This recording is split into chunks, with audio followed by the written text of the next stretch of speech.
Hello friends. It is November 11th and it's time for Wednesday Connections. It has been quite a week, hasn't it? I have to say last week was a little stressful. It was really hard to wait all that time for the election results. It was really hard because I don't know about you guys, but Greg and I were a little bit glued to all of the news stations and we were flipping around, just watching the count and all of that, praying that hope and goodness would reign and come through. And in our opinion it did. I realize not everyone is happy with the outcome, and I acknowledge that. As a woman of God, I'm extremely happy with the outcome, and I feel like compassion and goodness and grace will be a part of the environment of our government again, which feels really godlike. It feels real good.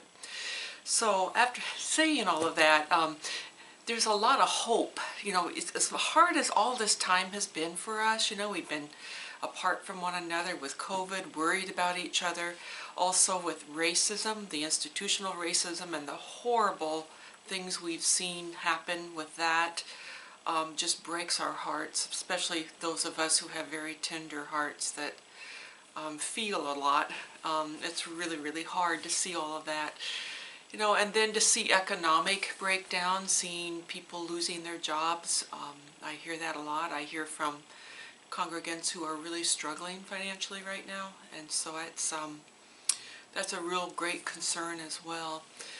And so it was really great to get some glimmers of hope this week. We also, the idea that there is going to be a vaccine that is 90%, they're saying on the news anyway, 90% effective is a real hopeful sign as well. So a lot of hope going on, and that feels really good.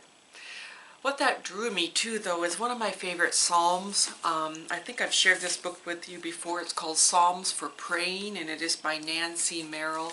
She has taken each psalm and made it into a prayer. And Psalm 8 is one of my favorite psalms, and for some reason I've been really drawn to it these last few days. And so I would like to pray it to you just as she has written it. But it is Psalm 8. O love, my beloved, how powerful is your name in all the earth.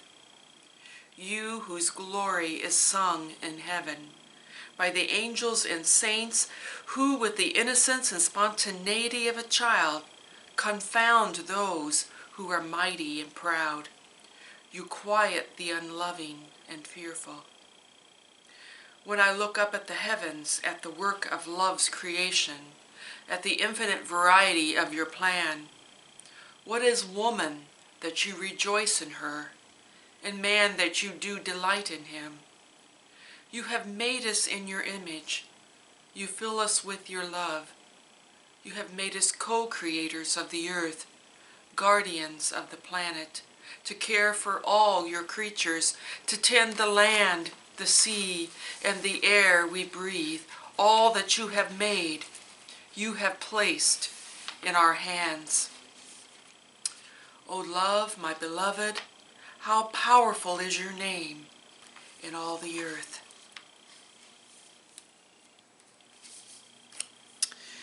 Henry Nouwen, in the book I've also shared with you, Dare to Journey with Henry Nouwen. It's a wonderful devotional book. But he references Psalm 8 in one of his devotions, and I'm just going to read just a portion of it. It is beautiful. It brings this psalm home a little bit stronger to me. But it's entitled, "The Present Good Fuels Future Hope." When do we need to live as if all that we are and have now is all that we will ever be? The present does not need to have the last word. Life always has new possibilities that flow out of new decisions and new commitments. However, we don't always live with a joyful anticipation towards the future. The present can sometimes feel so completely hard and encompass our horizon, so that we can see nothing else. This is particularly the case when we are discouraged or consumed by our present circumstances. And then Nouwen goes on to say, quiet reflection can help to free us from the tyranny of the present.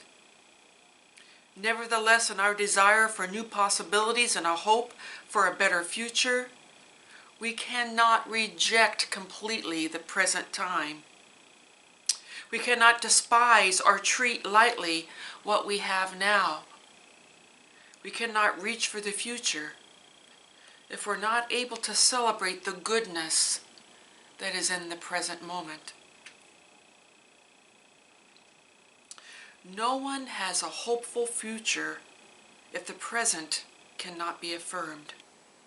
And those who dream of better things are not those who hate what is now, but who love the present enough to seek a better way, to seek transformation. So I hope these words have been helpful to you, Psalm 8, and some of the words from Henry Nouwen.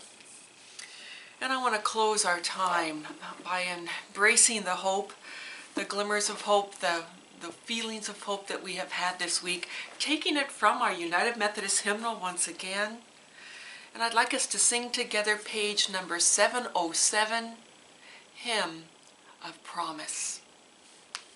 Let us sing together. In the bulb there is a flower, in the seed an apple tree, in cocoons a hidden promise, butterflies will soon be free. In the cold and snow of winter there's a spring that waits to be unrevealed until its season, something God alone can see. There's a song in every silence, seeking word and melody. There's a dawn in every darkness, bringing hope to you and me. From the past will come the future, what it holds a mystery, unrevealed until its season, something God alone can see. In our end is our beginning, in our time infinity. In our doubt there is believing, in our life eternity. In our death a resurrection, at the last a victory, unrevealed until its season, something God alone can see. Friends, I invite you to embrace the hope that is before us, and the future is in God's hands. It is our job to be instruments of transformation in that future. May it be so for you and for me. It's been great to be with you for a few moments, and I hope you have a great evening. It is weird right now because of the time change. It's getting dark a little earlier. But friends, have a great evening. Bye-bye. We'll see you soon.